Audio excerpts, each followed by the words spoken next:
year, zero production, no NFL, no combine invite, nothing. Finally went to the CFL, Calgary Stampeders, making $250 a week Canadian. I had to send that shit home to my wife at that time. Had no money. So I remember that. When I got cut from Canada, I had $7 in my pocket. And I always tell that story. So now my production company is $7, advertising agency is $7, everything is $7. So I always remember that.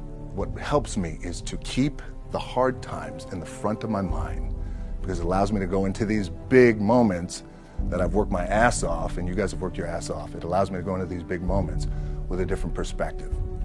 What it also does for me, and again, this is what works for me. Like,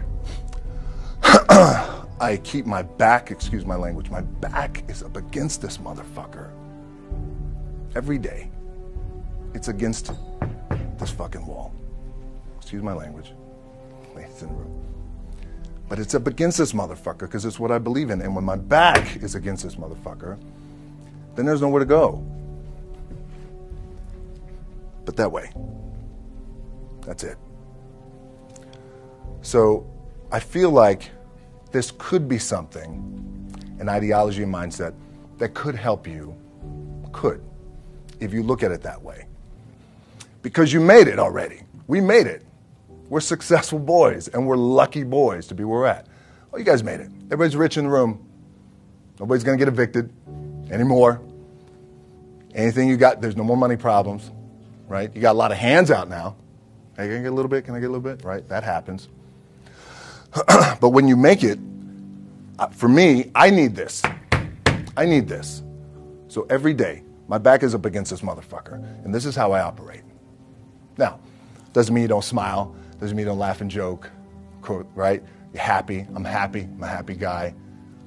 But when it comes to business and when it comes to executing, it's up against this.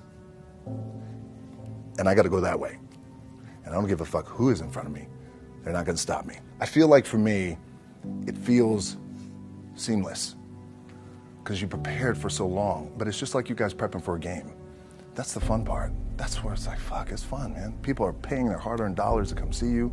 They're cheering. They're going bananas. They're booing the shit out of you or on the road. That's fun. That's what you live for. I mean, that's the juice right there. The prep is where the character's made.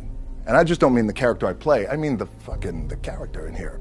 So for me, the prep is getting with the director, getting with the producers, getting with the writers, so in essence, it's like getting with all your coaches and your different position coaches and all the meetings that you have to have, right? So that's the work you put in. The key for me was, where does it start?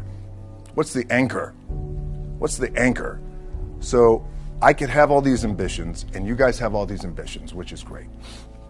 It's important. I'll play this role, you'll play that role. I'll execute this thing, and it'll come out this summer. You guys will execute this thing during the summer, right, when it's time to really put in a lot more work.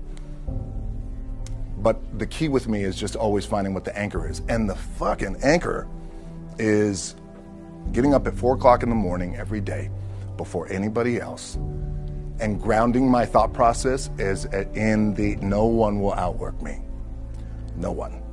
I love and I respect you guys. Motherfuckers won't outwork me. All starts with this.